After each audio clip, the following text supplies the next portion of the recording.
Shalom Jemaat GBI Jerusalem. Alkitab suara hari ini terdapat dalam Kisah Para Rasul pasal 27 sampai 28. Pasal 27 dari Kisah Para Rasul. Setelah diputuskan bahwa kami akan berlayar ke Italia, maka Paulus dan beberapa orang tahanan lain diserahkan kepada seorang perwira yang bernama Julius dari pasukan Kaisar. Kami naik ke sebuah kapal dari Adramitium yang akan berangkat ke pelabuhan-pelabuhan di sepanjang pantai Asia. Lalu kami bertolak. Aristarkus, seorang Makedonia dari Tesalonika, menyertai kami. Pada keesokan harinya kami singgah di Sidon. Julius memperlakukan Paulus dengan ramah dan memperbolehkannya mengunjungi sahabat-sahabatnya supaya mereka melengkapkan keperluannya. Oleh karena angin sakal, kami berlayar dari situ menyusur pantai Siprus. Dan setelah mengarungi laut di depan Kilikia dan Pamfilia, sampailah kami di Mira di daerah Likia. Di situ perwira kami menemukan sebuah kapal dari Alexandria yang hendak berlayar ke Italia. Ia memindahkan kami ke kapal itu. Selama beberapa hari berlayar, kami hampir-hampir tidak maju dan dengan susah payah kami mendekati Knidos. Karena angin tetap tidak baik, kami menyusur pantai Kreta melewati Tanjung Salmone. Sesudah kami dengan susah payah melewati tanjung itu, sampailah kami di sebuah tempat bernama Pelabuhan Indah, dekat kota Lasea. Sementara itu sudah banyak waktu yang hilang. Waktu puasa sudah lampau dan sudah berbahaya untuk melanjutkan pelayaran. Sebab itu Paulus memperingatkan mereka, katanya, "Saudara-saudara, aku lihat bahwa pelayaran kita akan mendatangkan kesukaran-kesukaran dan kerugian besar. Bukan saja bagi muatan dan kapal, tetapi juga bagi nyawa kita." Tetapi perwira itu lebih percaya kepada jurumudi dan nakoda daripada perkataan Paulus. Karena pelabuhan itu tidak baik untuk tinggal di situ selama musim dingin, maka kebanyakan dari mereka lebih setuju untuk berlayar terus dan mencoba mencapai kota Fenik untuk tinggal di situ selama musim dingin. Kota Fenik adalah sebuah pelabuhan pulau Kreta yang terbuka ke arah barat daya dan ke arah barat laut. Pada waktu itu angin sepoi-sepoi bertiup dari selatan. Mereka menyangka bahwa maksud mereka sudah tentu akan tercapai. Mereka membongkar sauh lalu berlayar dekat sekali menyusur pantai Kreta. Tetapi tidak berapa lama kemudian turunlah dari arah pulau itu angin badai yang disebut angin timur laut. Kapal itu dilandanya dan tidak tahan menghadapi angin haluan. Karena itu kami menyerah saja dan membiarkan kapal kami terombang-ambing. Kemudian kami hanyut sampai ke pantai sebuah pulau kecil bernama Kauda. Dan di situ dengan susah payah kami dapat menguasai sekoci kapal itu.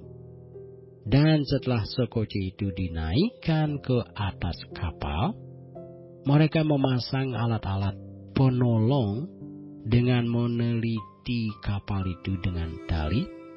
Dan karena takut terdampar di beting Sirtis, mereka menurunkan layar dan membiarkan kapal itu terapung-apung saja. Karena kami sangat hebat diombang-ambingkan angin badai, maka pada keesokan harinya mereka mulai membuang muatan kapal ke laut. Dan pada hari yang ketiga, mereka membuang alat-alat kapal dengan tangan mereka sendiri. Setelah beberapa hari lamanya, baik matahari maupun bintang-bintang tidak kelihatan. Dan angin badai yang dahsyat terus-menerus mengancam kami. Akhirnya, putuslah segala harapan kami untuk dapat menyelamatkan diri kami. Dan karena mereka beberapa lamanya tidak makan, berdirilah Paulus di tengah-tengah mereka dan berkata, "Saudara-saudara, jika sekiranya nasihatku dituruti supaya kita jangan berlayar dari kereta, kita pasti terpelihara dari kesukaran dan kerugian ini. Tetapi sekarang juga, dalam kesukaran ini, aku menasihatkan kamu supaya kamu tetap bertabah hati. Sebab tidak seorang pun di antara kamu yang akan binasa, kecuali kapal ini. Karena tadi malam, seorang malaikat dari Allah, yaitu dari Allah yang aku sembah sebagai miliknya, berdiri di sisiku, dan ia berkata, 'Jangan takut Paulus, engkau harus menghadap Kaisar. Dan sesungguhnya oleh karunia Allah, maka semua orang yang ada bersama-sama dengan engkau di kapal ini akan selamat karena engkau. Sebab itu, tabahkanlah hatimu, saudara-saudara, karena aku percaya kepada Allah bahwa semuanya pasti terjadi sama seperti yang dinyatakan kepadaku. Namun kita harus mendamparkan kapal ini di salah satu pulau.' Malam yang ke-14 sudah tiba, dan kami masih tetap terombang-ambing di Laut Adria.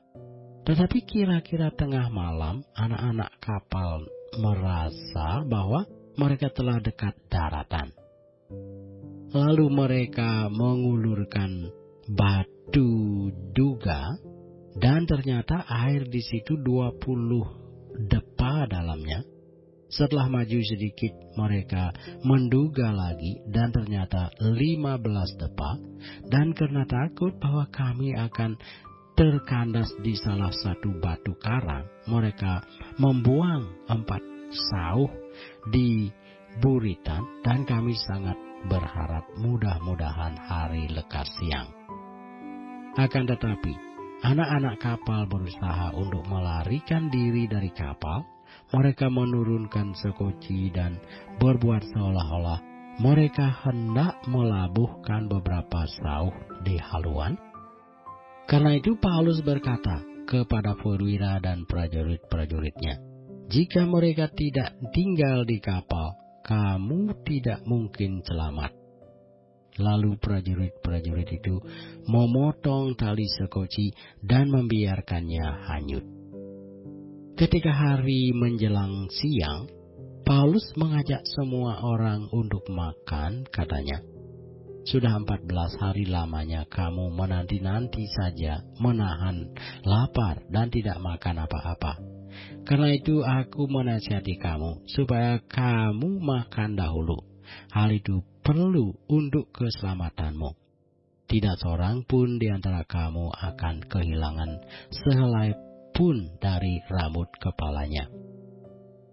Sesudah berkata demikian, ia mengambil roti, mengucap syukur kepada Allah di hadapan semua mereka, memecah-mecahnya, lalu mulai makan. Maka kuatlah hati semua orang itu, dan mereka pun makan juga. Jumlah kami semua yang di kapal itu 276 jiwa. Setelah makan kenyang, mereka membuang muatan gandum ke laut untuk meringankan kapal itu. Dan ketika hari mulai siang, mereka melihat suatu teluk yang rata pantainya.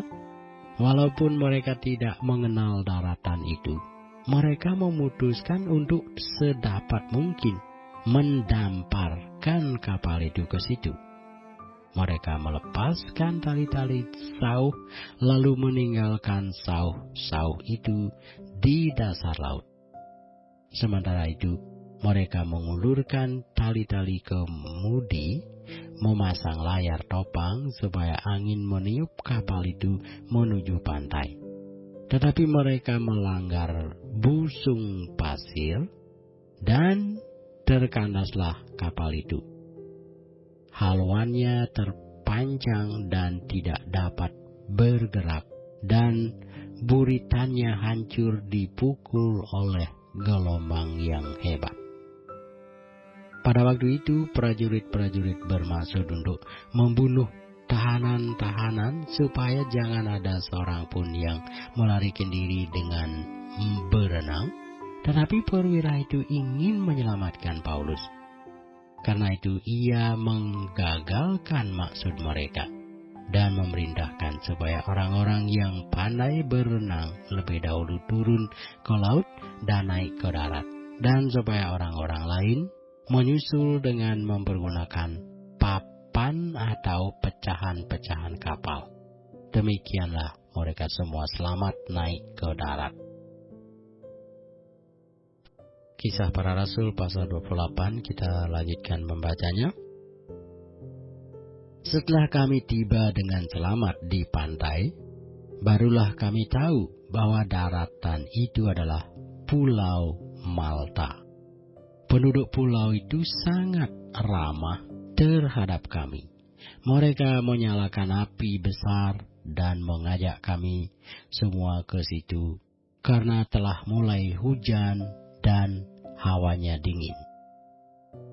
Ketika Paulus memungut seberkas ranting-ranting dan meletakkannya di atas api, keluarlah seekor ular beludak karena panasnya api itu, lalu menggigit tangannya. Ketika orang-orang itu melihat ular itu terpaut kepada tangan Paulus, mereka berkata seorang kepada yang lain, "Orang ini sudah pasti seorang pembunuh. Sebab meskipun ia telah luput dari laut, ia tidak dibiarkan hidup oleh Dewi Keadilan." Tetapi Paulus mengibaskan ular itu ke dalam api, dan ia sama sekali tidak menderita sesuatu. Namun mereka menyangka bahwa ia akan bengkak atau akan mati rebah seketika itu juga. Tetapi sesudah lama menanti-nanti, mereka melihat bahwa tidak ada apa-apa yang terjadi padanya. Maka sebaliknya mereka berpendapat bahwa ia seorang dewa. Tidak jauh dari tempat itu ada tanah milik gubernur pulau itu. Gubernur itu namanya Publius. Ia menyambut kami dan menjamu kami dengan ramahnya selama 3 hari. Ketika itu ayah Publius terbaring karena sakit demam dan disentri. Paulus masuk ke kamarnya, ia berdoa, serta menumpangkan tangan ke atasnya dan menyembuhkan dia. Sesudah peristiwa itu, datanglah juga orang-orang sakit lain dari pulau itu, dan mereka pun disembuhkan juga. Mereka sangat menghormati kami, dan ketika kami bertolak, mereka menyediakan segala sesuatu yang kami perlukan. 3 bulan kemudian, kami berangkat dari situ naik sebuah kapal dari Alexandria yang selama musim dingin berlabuh di pulau itu. Kapal itu memakai lambang Dioskuri. Kami singgah di Sirakusa dan tinggal di situ 3 hari lamanya. Dari situ kami menyusur pantai lalu sampai ke Rhegium. Sehari kemudian bertiuplah angin selatan dan pada hari kedua sampailah kami di Puteoli. Di situ kami berjumpa dengan anggota-anggota jemaat dan atas undangan mereka kami tinggal 7 hari bersama-sama mereka. Sesudah itu kami berangkat ke Roma. Saudara-saudara yang di sana telah mendengar tentang hal ihwal kami dan mereka datang menjumpai kami sampai ke Forum Appius dan Tres Taberne. Ketika Paulus melihat mereka, ia mengucap syukur kepada Allah, lalu kuatlah hatinya. Setelah kami tiba di Roma, Paulus diperbolehkan tinggal dalam rumah sendiri bersama-sama seorang prajurit yang mengawalnya. 3 hari kemudian Paulus memanggil orang-orang terkemuka bangsa Yahudi, dan setelah mereka berkumpul, Paulus berkata, "Saudara-saudara, meskipun aku tidak berbuat kesalahan terhadap bangsa kita atau terhadap adat istiadat nenek moyang kita, namun aku ditangkap di Yerusalem dan diserahkan kepada orang-orang Roma. Setelah aku diperiksa, mereka bermaksud melepaskan aku karena tidak terdapat suatu kesalahan pun padaku yang setimpal dengan hukuman mati. Akan tetapi, orang-orang Yahudi menentangnya, dan karena itu terpaksalah aku naik banding kepada Kaisar, tetapi bukan dengan maksud untuk mengadukan bangsaku. Itulah sebabnya aku meminta supaya aku melihat kamu dan berbicara dengan kamu, sebab justru karena pengharapan Israel lah aku diikat dengan belenggu ini." Akan tetapi mereka berkata kepadanya, "Kami tidak menerima surat-surat dari Yudea tentang engkau, dan juga tidak seorang pun dari saudara-saudara kita datang memberitakan apa-apa yang jahat mengenai engkau. Tetapi kami ingin mendengar dari engkau, bagaimana pikiranmu, sebab tentang Masab ini kami tahu bahwa di mana-mana pun ia mendapat perlawanan." Lalu mereka menentukan sesuatu hari untuk Paulus. Pada hari yang ditentukan itu datanglah mereka dalam jumlah besar ke tempat tumpangannya. Ia menerangkan dan memberi kesaksian kepada mereka tentang kerajaan Allah. Dan berdasarkan hukum Musa dan kitab para nabi, ia berusaha meyakinkan mereka tentang Yesus. Hal itu berlangsung dari pagi sampai sore. Ada yang dapat diyakinkan oleh perkataannya, ada yang tetap tidak percaya. Maka bubarlah pertemuan itu dengan tidak ada kesesuaian di antara mereka. Tetapi Paulus masih mengatakan perkataan yang satu ini. Tepatlah firman yang disampaikan Roh Kudus kepada nenek moyang kita dengan perantaraan Nabi Yesaya. "Pergilah kepada bangsa ini dan katakanlah, kamu akan mendengar dan mendengar, namun tidak mengerti. Kamu akan melihat dan melihat, namun tidak menanggap. Sebab hati bangsa ini telah menebal, dan telinganya berat mendengar, dan matanya melekat tertutup, supaya jangan mereka melihat dengan matanya, dan mendengar dengan telinganya, dan mengerti dengan hatinya, lalu berbalik sehingga aku menyembuhkan mereka. Sebab itu, kamu harus tahu bahwa keselamatan yang daripada Allah ini disampaikan kepada bangsa-bangsa lain, dan mereka akan mendengarnya." Dan setelah Paulus berkata demikian, pergilah orang-orang Yahudi itu dengan banyak perbedaan paham antara mereka. Dan Paulus tinggal 2 tahun penuh di rumah yang disewanya sendiri itu. Ia menerima semua orang yang datang kepadanya dengan terus terang dan tanpa rintangan apa-apa. Ia memberitakan kerajaan Allah dan mengajar tentang Tuhan Yesus Kristus.